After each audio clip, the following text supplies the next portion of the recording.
texted me to remind me to record a session. So this is perfect because we're starting the introduction. So since this is again a marketing angle, I want to start off by asking you why you chose Olu. So when you again were going into the college prep and decided to start at Olu. So I'm going to go ahead and start off with Dr. Lorraine Pulido so she could give us her why Olu, and then we will go into her official introduction. But I just want to hear why Olu. Thank you. Appreciate it so much, Councilwoman. The reason that I selected Arleta Lake University was because when I returned home after earning my bachelor's and master's degrees, I still felt that need to learn more, right? I feel like lifelong learner, and I always had a dream of pursuing my PhD. Well, as luck would have it, in 1998, Arleta Lake University decided to open up a brand new cutting edge program, PhD in Business and Leadership Studies. And it was going to be the very first cohort, and they were going to begin with 30 students. So there were quite a bit of applicants for this inaugural first cohort for the PhD program.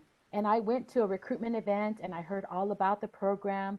I heard Dr. Malcolm Rhee, I heard Dr. Mark Green, I heard Dr. Jacqueline Alexander, Dr. Benoit, rest in peace. They were all part of the beginning of the program, and they just described it in a way that I knew that it was for me. It was for working professionals to work on their PhD while working full time. So I didn't have to resign my job. I needed it for my livelihood, but I also felt that I needed to earn my PhD for my livelihood. And so this inaugural program made that possible. I went to school every other weekend after I was accepted. It was a very rigorous selective process to be accepted, and I really enjoyed the 3 years of coursework, and then after that I worked on my dissertation. And I'm so pleased with the education, the level, the standard of the PhD program that I was blessed to be a part of. Some of those professors are still there, and they've been, my lifelong mentors. And so Arleta Lake really provided me that additional skill, perspective, education to be able to move forward in my career. And I also love that it had, the Catholic component, because I'm a Catholic, a practicing Catholic. And so I love that part of it as well. And so, yes, that was why I selected Arleta Lake. Thank you. Well, awesome. So I wanted to start off with the why, because then I wanted to read your bio. And so officially introducing Dr. Lorraine Pulido, PhD, and she's currently the Communications Manager and Public Information Officer for VM Metropolitan Transit. You might see them moving around the city and moving people around. She's a part of the transit agency's Marketing and Communications Department, and she oversees public relations initiatives and programs. She was formerly the Public Relations Manager for the City of San Antonio's Department of Communication and Public Affairs and Metro Health. She's a bilingual public relations expert with more than 25 years of combined experience in marketing, corporate and nonprofit industries, specifically are her forte.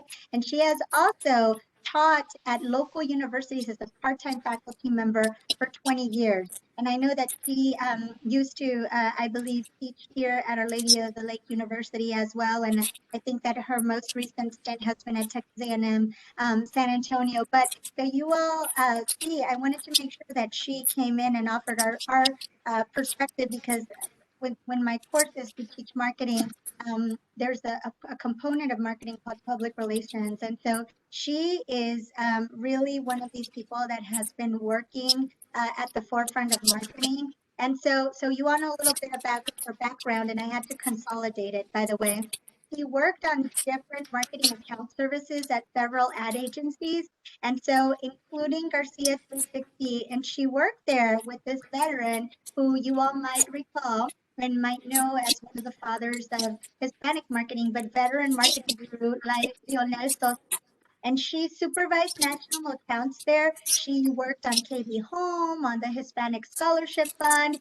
She also worked as the Director of Public Affairs at the HACU, the Hispanic Association of Colleges and Universities.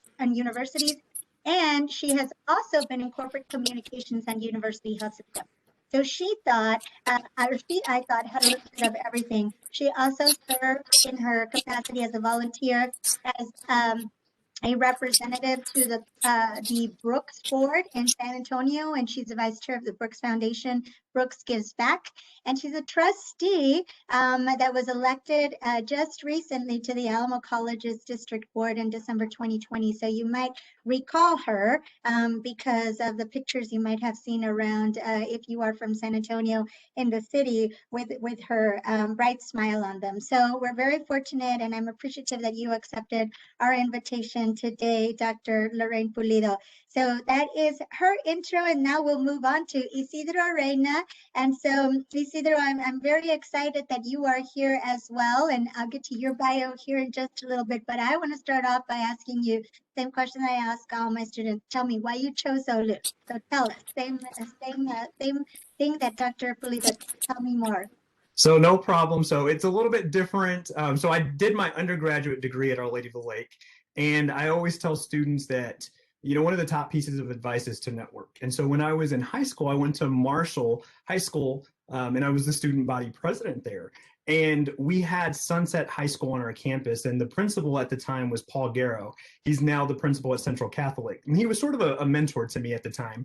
And we would do speaking engagements with, you know, the middle school students, and he would bring me along as the student body president. And as we were coming closer to graduation time at Marshall, he sat me down. He's like, "Hey, where are you going to school?" And I'm like, "I don't know. I've been so busy with community service activities and, you know, schoolwork and whatnot, and I hadn't really sat down to think about it, to be quite honest. And I am a first generation college student, so it was totally foreign to me at the time. And so he sat down. He's like, "Where do you want to go?" He goes, "I know people here, here, here, and here." And the power of networking. And I said, "Okay, let me look at the different choices that you've presented." And one of them was Our Lady of the Lake. He had a personal connection with Susan Schleicher, who was then the chief communications officer. He had taught Susan's son. And he's like, "Hey, I want you to meet with Susan and just spend a day with her and talk to her." And I went and I visited Our Lady of the Lake, and I fell in love with the campus.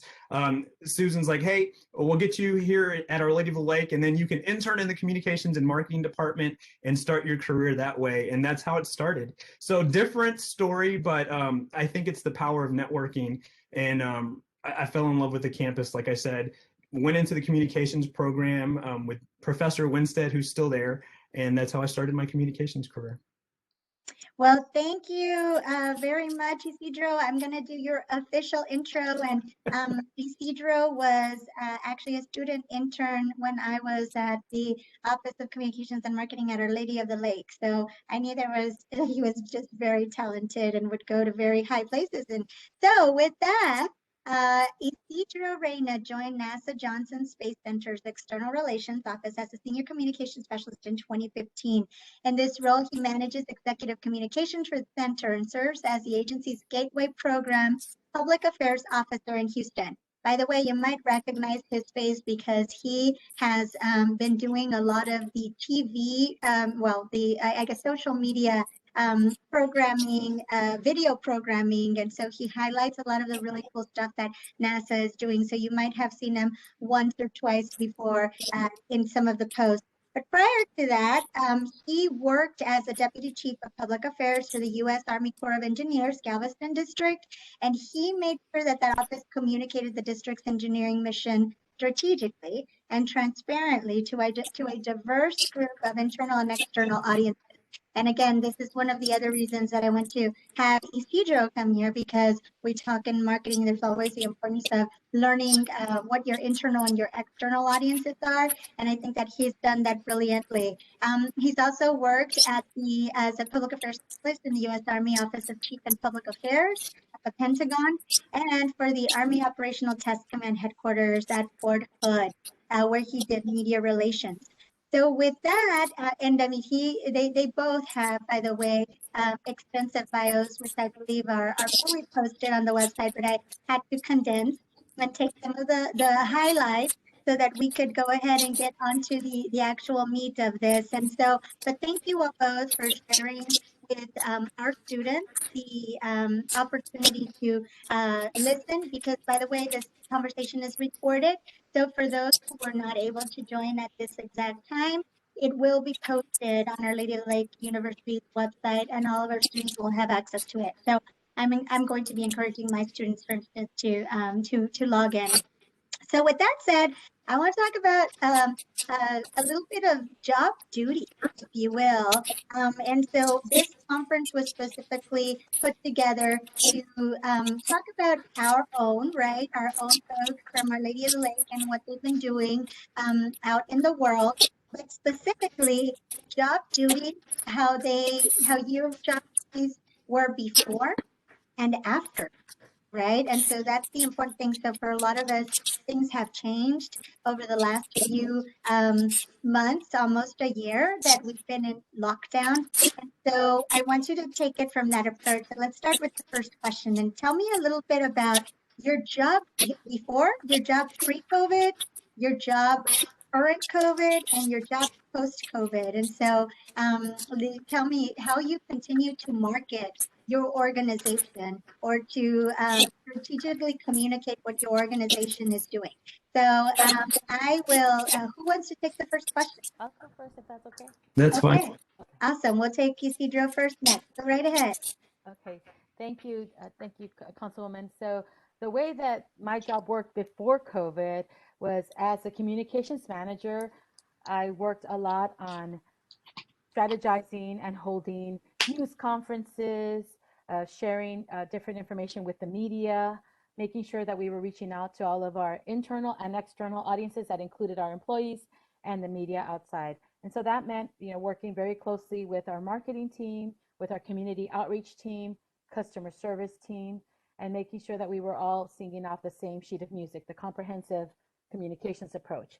And so, a typical day before COVID was, me drafting a news release, sending it out to the media, following up with them and saying, hey, do you think that you can come out to this news conference that we put together?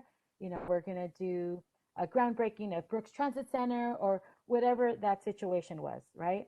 I might be looking at Spanish language translations for some of our materials, other things like that, let's just say.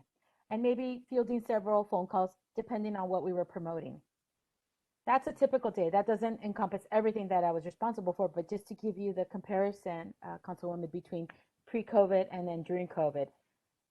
Inter-COVID, March 2020, right, which will live on in infamy. And all of a sudden, our world changed. And as far as my job, it absolutely changed because there were no more press conferences in person. In fact, there were no more special events in person. So we had to strategize and determine what were the other ways that we were going to be able to reach out to our external audiences. Also, most of our employees that were not bus operators, obviously, were able to work from home. So how were we going to communicate with our employees that are working from home? So changing the way that we did our internal communications or enhancing it or adjusting it. And then putting out information about COVID, because we did have people that reported that they tested positive for COVID on any particular day. And so we shared that information with all of our team, obviously without the names, but we would indicate today we received a report that there were 2 employees that tested positive for COVID. And then we would indicate, little information about that. And we would share it internally first and then externally. We would share it with the reporters and on our website, et cetera. So that was one thing definitely, Councilwoman, that we didn't have before COVID. And then obviously not being able to hold in-person events. That was a big change from the majority of our external relations. We would go into the community, have open houses, have hearings, have news conferences, groundbreakings, meetings in person. And so just like so many of our peers, we had to pivot and have Zoom or use other techniques, post more on social media, on our website, send stuff through the mail, because of course we found out that there's a big digital divide and not everyone has that access that we take for granted. And so those are the main changes that I can think of just off the top of my head, and making sure that we made the adjustments necessary in our buses, because we have to follow the CDC guidelines. And so there's a certain capacity of only 16 people that can go in one of our buses. And so we had to communicate that to our customers and use every possible resource to let them know that we had all these guidelines that we're following from CDC, including wearing a mask and on our buses and on our property. And so that is our life right now for COVID, is really having to think outside the box on how to effectively reach all of our audiences without compromising the service. We exist to serve them. And so we have to adapt and change to make sure that we reach that end. And then you mentioned post COVID. And I love that you mentioned that, Councilwoman, because that gives us all hope that yes, there will be life post COVID, that one day we will look back on this surreal craziness, right? And so the way that I envision that my job will change post COVID is that now that we've had this opportunity to have everything online, that when we return to in person, we'll be able to complement that with online. So our board meetings, will be able to be, people can participate online live, right? And the same thing with a lot of the other things that we've kind of pivoted to make online. Whenever we've had any type of other, meetings before COVID, we can now have the facility, the equipment, and the experience to be able to open them up by remote, so that all those families that perhaps always wanted to participate in certain meetings but couldn't because of transportation or work responsibilities, that they now can do it from home. So post-COVID, I think the world has opened up even more to people. Those that were not comfortable with Zoom or WebEx or anything like that, now they're pros. Even little children that are 5 years old are pros at technology that they probably weren't as expert at before COVID. So I see that we might go back to normal, but it'll be a new adjusted normal, and hopefully it'll be enhanced to the benefit of our target audiences. And I think that that's a blessing, including our employees. Before, only certain employees could work from home during certain times, but now we've learned that we were able to adapt and still fulfill our responsibilities. So internally, our communications also, I think, will be augmented, and people will be more comfortable with all of this new age technology. So that's how I envision it. And I pray that, we will be post-COVID soon. Thank you. Awesome. Thank you, Dr. Pulido. Mr. Reyna, go right ahead. Okay, perfect. So a very similar story to Dr. Pulido. So I'll tell you a little bit about what I do. So I manage executive communications for the Johnson Space Center. So my people, if you are Mark Geyer and Vanessa Weich, and I support all of their executive communications needs, which involves internal and external, community relations, media relations, public engagements, and all of the activities that go with that. And I also serve as the spokesman for the Gateway program, which is the spacecraft that we're building that will orbit the moon, and our astronauts will work there. They'll also live there in between visits to the moon. So two different areas, but it's executive communications and media relations for two different sides of the NASA house. And so before COVID, doing all the things that I mentioned, so community outreach, public relations, media relations, a lot of internal communications. Now, because internal communications is incredibly important for your employees, they serve as your best spokespersons for your organization. So then during COVID, of course, we had to do the pivot, and we really went into crisis communications mode. So we stood up a pandemic incident response group at the Johnson Space Center that would meet twice a week. We were doing weekly town halls with all of our employees and really ramping up all of our email communication in order to make sure that information was getting out. The mission didn't stop at NASA. During the pandemic, we returned human launch capability to the United States soil. So we launched humans into space. Previously, we were launching our American astronauts with our cosmonaut colleagues in Baikonur in Russia. And so we were still doing that during the pandemic and are still doing that. But we were able to bring that capability back with our SpaceX partner. And so we launched the Dragon into space. And that was really a really great accomplishment for NASA during the pandemic. But we also had a lot of racial injustice that was going on as well. So we had to have very tough conversations with our employees to really engage them and to make sure that they felt comfortable at work, because at NASA, we truly value diversity and inclusion, and we want to make sure that people are bringing their whole selves to work. So that was also another component that we had to bring in on top of the pandemic. And then just talking post-pandemic, yes, I'm excited for a post-pandemic life, but I will tell you, I don't want to go back to normal. I like that we have been able to pivot and work from home. I think it's allowed our employees an opportunity to spend time with their families, with their pets, with their children, and really look at life differently and value life a lot more. That's where I am right now. A lot still happening. You've probably seen a lot of NASA in the news recently. We just landed our rover on Mars. So the mission still continues during a pandemic. It's just a little bit different in how we do the communications tactics. Great. Thank you so much for sharing that. And so it's really cool to hear someone say, oh, we're getting people, out of in outer space. And it's just, I don't know. I'm sorry. I'm just so proud of you because I've known him since he was an intern. So I'm just like, oh, he says I'll start with you then. And so tell me a little bit about how the COVID issues, the sanitation, all of that good stuff. How did you communicate what you were doing so that your employees, as consumers, could have peace of mind? The ones that actually had to come in, right? Because we know that some of the others might be able to connect from home, etc. But what about the people that actually had to do, or the folks who are working really close together on the Mars rover project, etc.? So tell me a little bit about how you handle communication, and just remind them to be extra careful. And what is how do you handle that, Isidro, at NASA? I know it might not be your department necessarily that does it, but just tell me how the communication flow is shared there.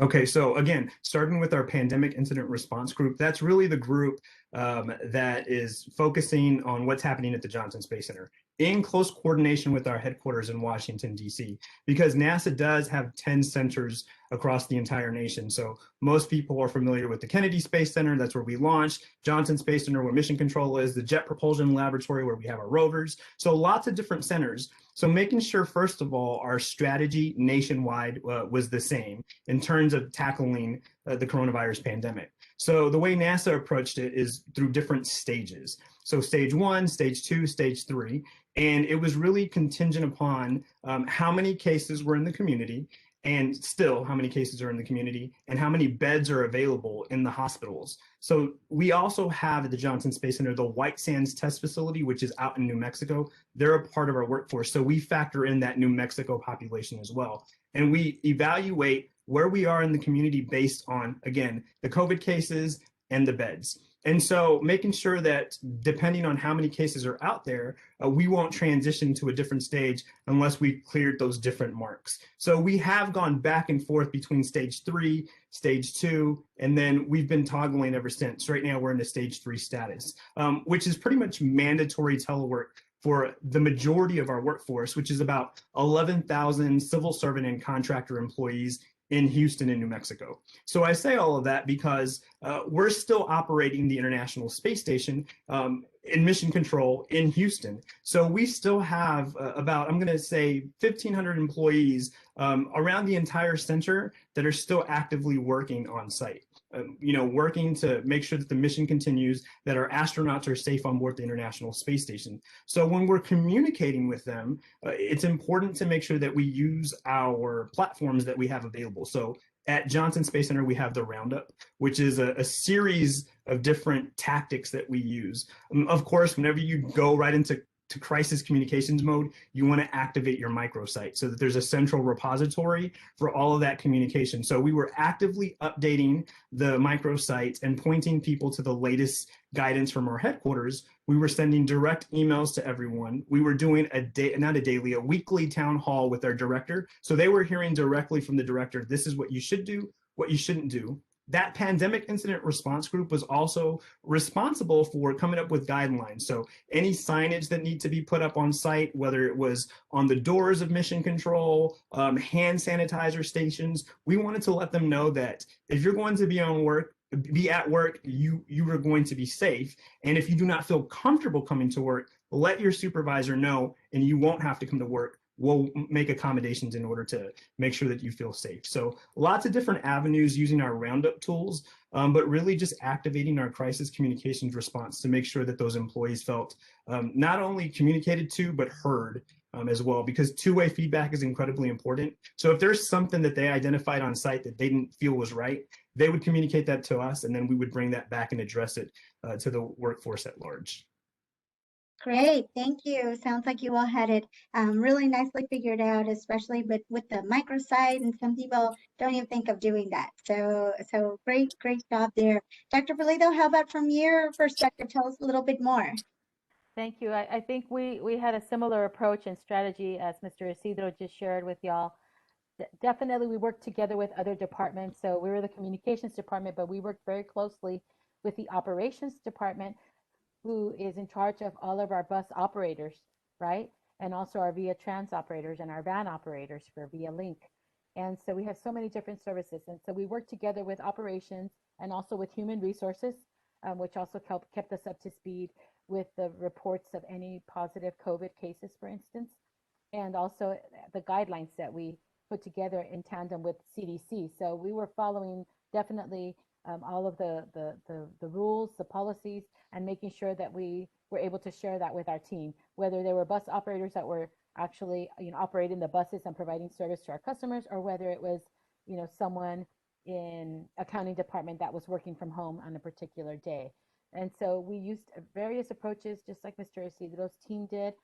So we have our particular website that's just for our employees, our intranet. And so employees could find information there. We also would email them. And then we also had something called a red flag alert, which would go out to all of their cell phone numbers, whatever cell phone numbers that they gave us, whether it was their work one or their personal one, whatever that they preferred, that's where they would receive these red alerts with any type of urgent information. We also made sure that in the operations department, where we have our bus operators report for their shifts, there's also information there that was shared with them in person and on a bulletin board, and also through their particular supervisors as well before they went and got on the bus that they were in charge of for that particular route for that day. And so we used definitely many different vehicles for communication, no pun intended. And we wanted to make sure that we also heard back from them. So if they had any concerns, they would share them with their supervisor, and then we would move forward that way. But yes, that has been working for us, as well as definitely putting it on our open website that everybody can see, on all of our social media channels. We have a presence on Twitter, on Facebook, on Instagram, and on YouTube. And so a lot of our, operators do follow Via on their particular, social media pages as well. And so, gosh, I would say there was at least 10 different ways that they received the information, maybe even more. And so, yeah, we were able to really, I think, do a good job at making sure that we kept them posted on any changes, any guidelines, and making sure that we were all singing off the same, sheet of music.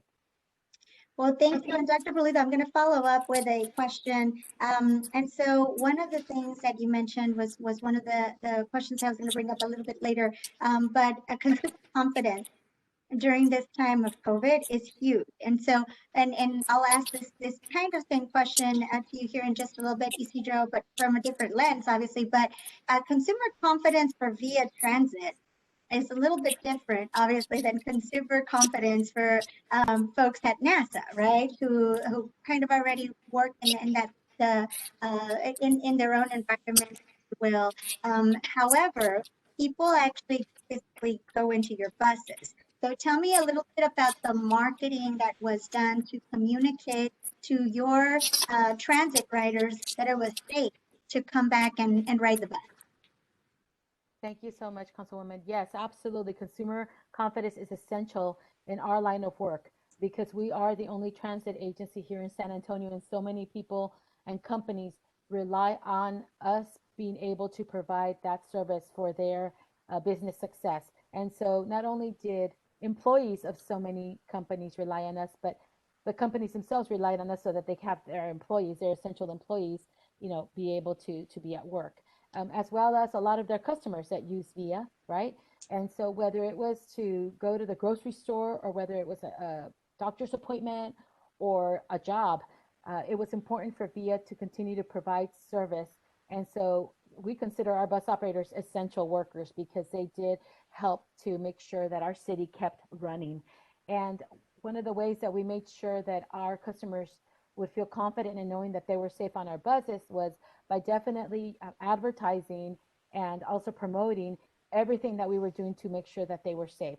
So we let them know, obviously, that we had the requirement of masks. and obviously that there was a requirement of the social distancing, and we let them know that our bus operators also followed all those guidelines.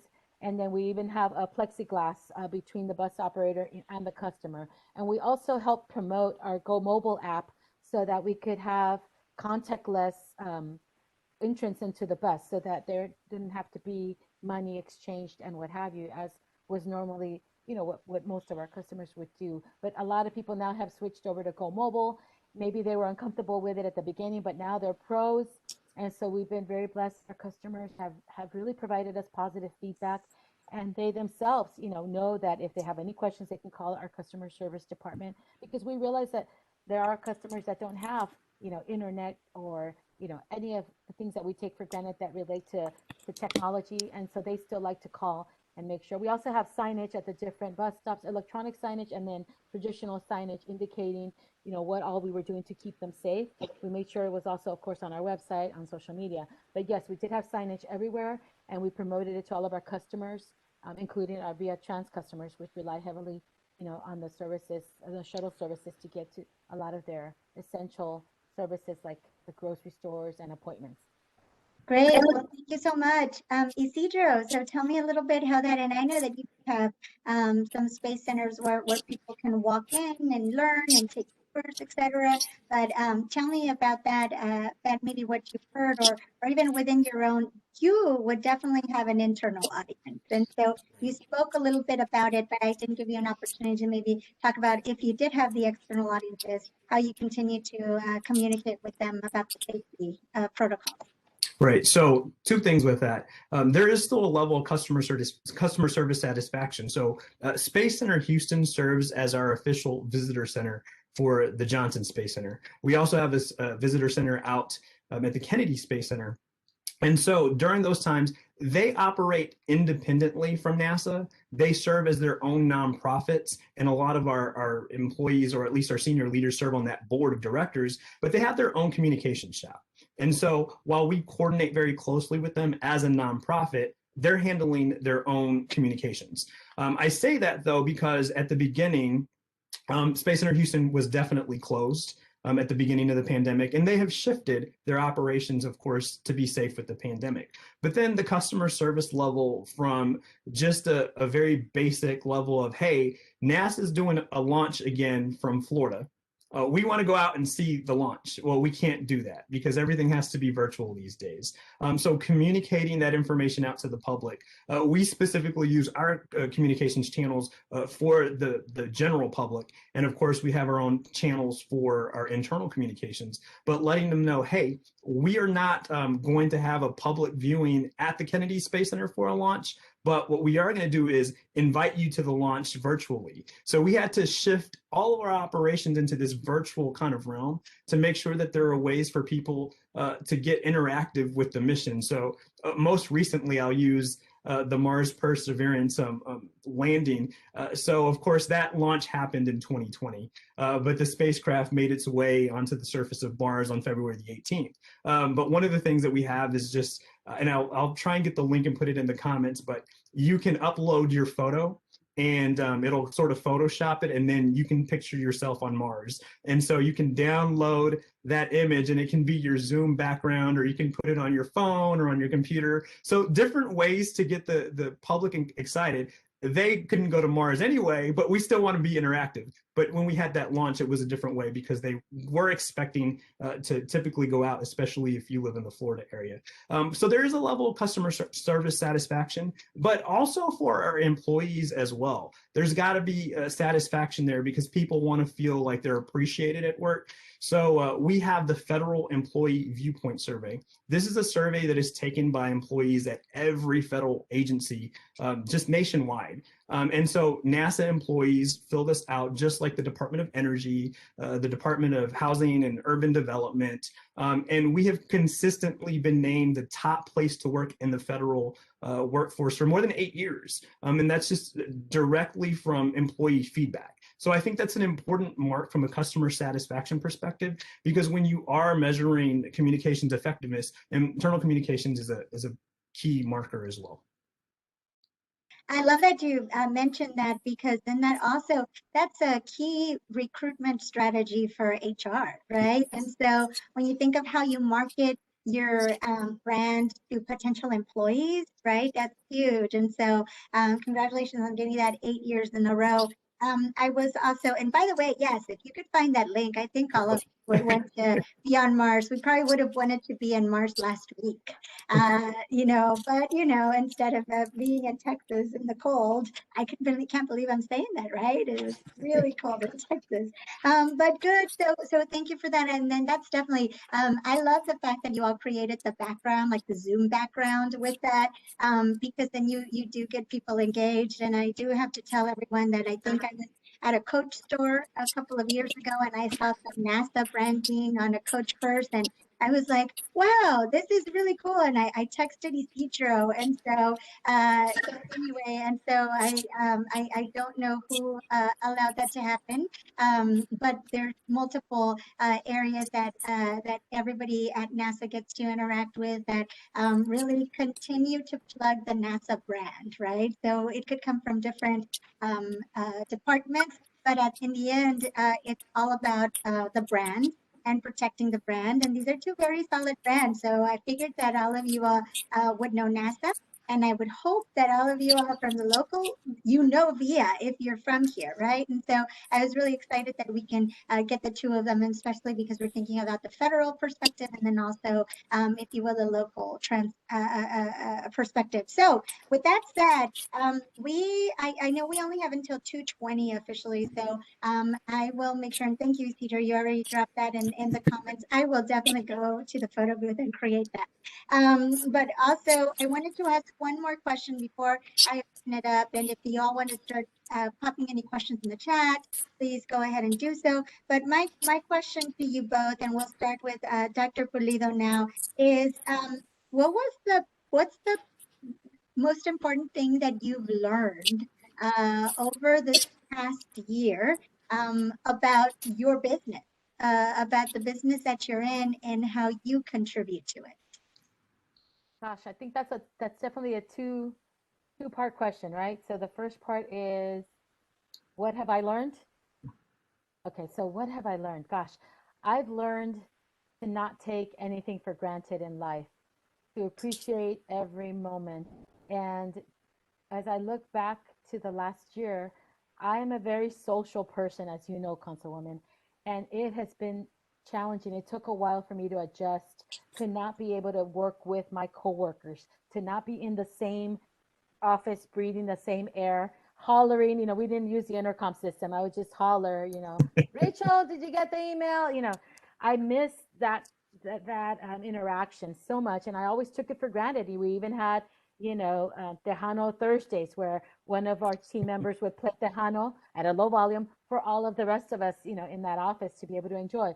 I miss a lot of that teamwork spirit that we had when we were together. We'd have tea, coffee, share pizza. I miss that. And so one thing that I've learned during this COVID period, as far as my job goes, is that, gosh, how I wish I had appreciated those moments a lot better, right? Because even though we do Zoom, it's not the same, especially for a social creature like me. I really thrive with in-person interaction, and you know that it's 100% true. So I've learned that. I've also learned that the only limits are those we place on ourselves. So as much as social creature as I am, guess what? I've learned to adapt and be able to thrive in this setting, working right here where you see me. This is where I work from home at this table here. So I think we're very adaptable human beings, and we never gave ourselves as much credit as we probably do now, I hope, because we learned that even under this crazy global pandemic, we still are able to move forward, to be tenacious, to serve our community, through our jobs and even through volunteer jobs. And I think I've learned a lesson that no book could ever teach us, that no video, no YouTube video could ever impart. And so for that, I will always be grateful. And I've learned not to take my friends and relatives for granted, because as you know, Councilwoman, we did have some losses within our families. And so, gosh, these lessons are very powerful. So what did I learn? Tons. I learned tons. The second part of your question, I'm trying to remember now because I got really involved in that answer. What was the second It part? was how you specifically maybe contributed or how you felt that you were able to add value, if you will. Okay. Well, I think I added value by trying to lift the spirits, of some of my coworkers, right? There's some that also miss the camaraderie, and so I would send a text and, hey, how's it going? Or send a funny meme, or when we do have our staff meetings, throw in a few, sense of humor pieces in there just to enliven the mood. I think I added a little bit of, just positivity, right? And just trying to look on the bright side of things. I, you know, I hope that I really, um, stood up to the challenge that we faced. I feel comfortable that I did, and I hope I've made, my team proud. And I'm so happy about the work that we've been able to maintain with our community. And I hope that, that they'll always remember VIA as an agency that was there for them through the pandemic, and that we will never ever turn our back to them. We'll always do everything we can to provide them, safe service and consistent service, as long as possible. So yes, thank you. Well, thank you, Dr. Pulido. And I do have to add that I am very proud of the work that VIA has done because you all kept everybody moving and a lot of essential workers that couldn't. And you all kept going. You all keep getting patients to their appointments. And so you are essential workers. And I'm very happy and fortunate that you all are so involved in the community, offering free rides to folks for COVID vaccinations. And so very happy that you all are continuing to serve the community. So Isidro, I'd love to hear your answer now. Tell me a little bit of what you think. Go ahead. Oh, I think more from a personal perspective, what I've learned, and very similar from the social aspect, because Dr. Garcia knows me, I'm an incredibly social person. I'm always traveling everywhere, is really to take care of yourself, not only your physical health, but your mental health. And as public relations professionals, it's just inherent with a job that you're go, go, go. Your mind is working on 100 different things and it's multitasking.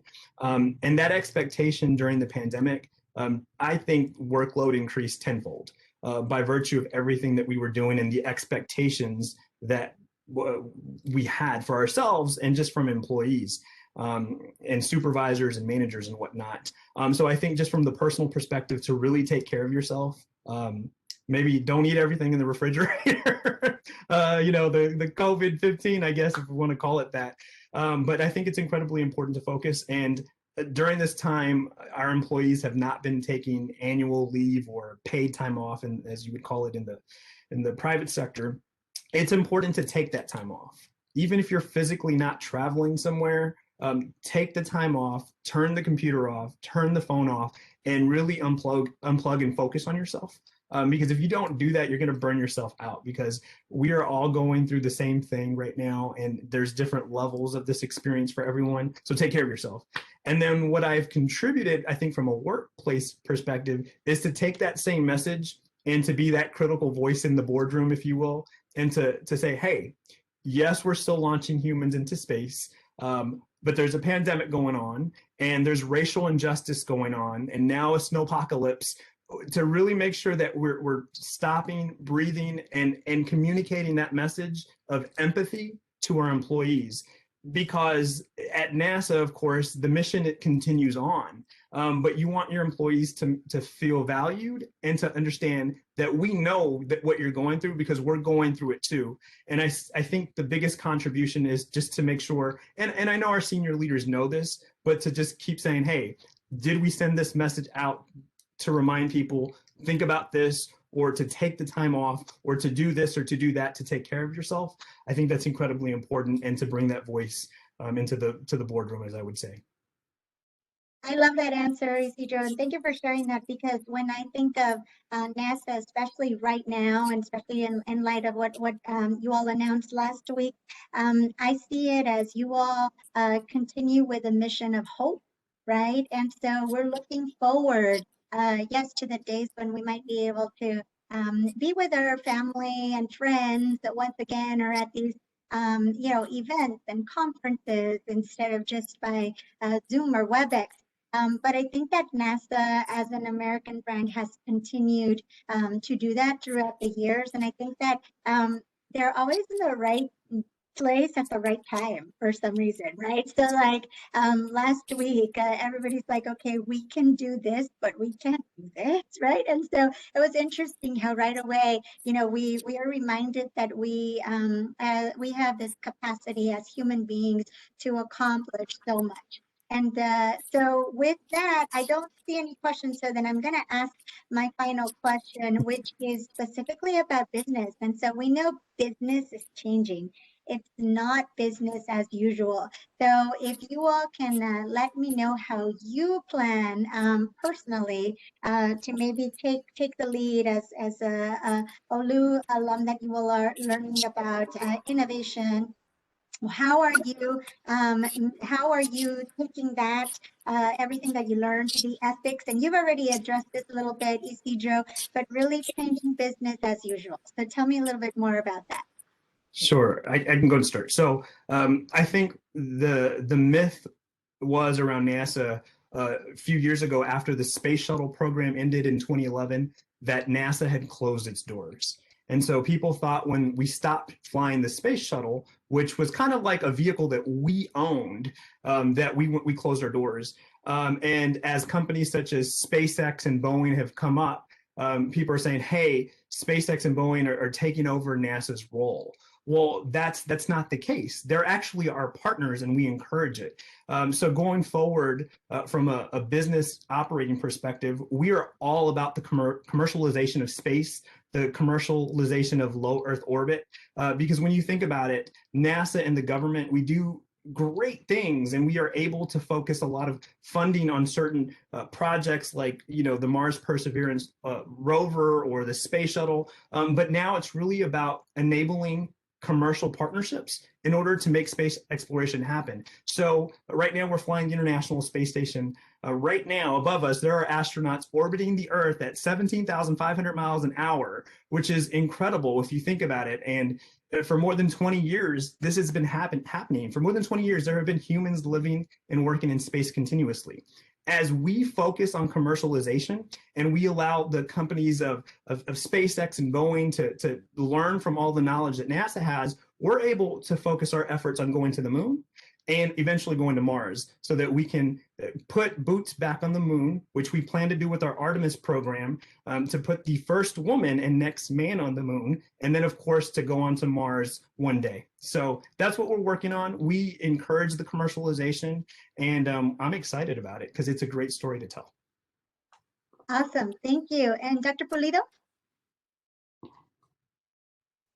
So just to make sure I understood correctly, Dr. Garcia. So what do I see as for VIA for business as usual, or is it going to change? Yeah, how it's not going to be business as usual anymore, and how you plan to, as an alum, apply everything that you learned and change the way it used to be business as usual. Exactly. So you're absolutely right. Business as usual has absolutely changed during this pandemic.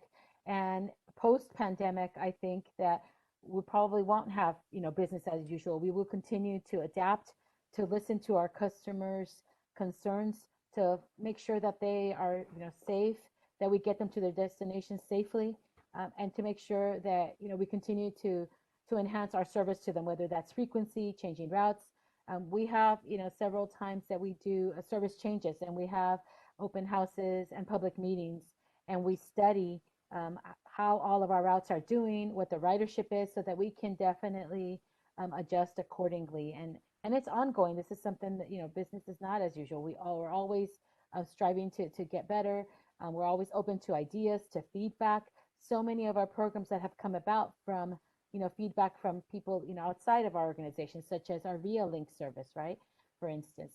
And so, we always welcome that. And as far as how Our Lady of the Lake helped me, I think in my PhD program, I really learned to become a better listener. A lot of the members in my cohort came from different industries.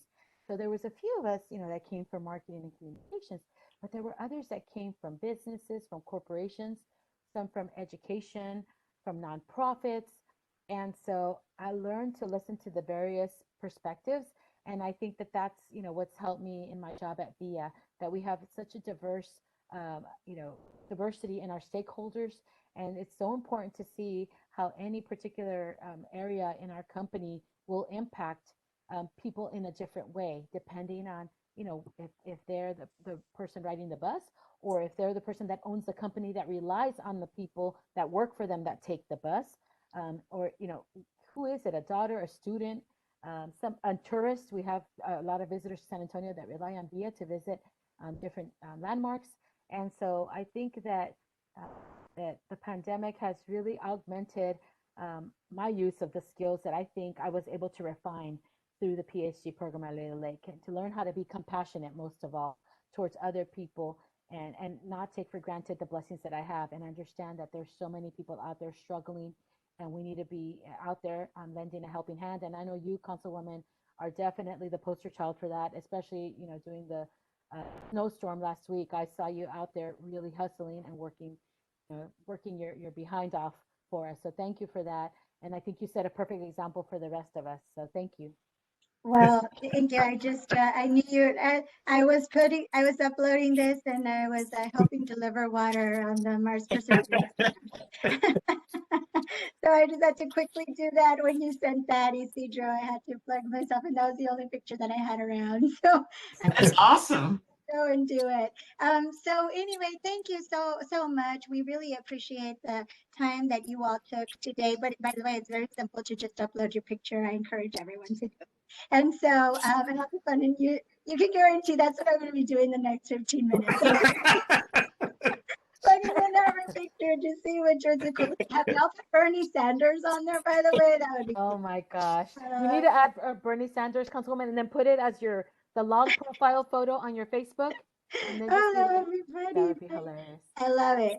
Well, good. Well, thank you all very, very much. We really appreciate the time that you took. And I know that you all are very proud of your OLU education. And I can't thank you enough for taking this afternoon off with us. And so I am going to stop recording now. And thank you, everyone, for joining us. And I think we'll stick around for just a couple of minutes. And if anybody needs anything, then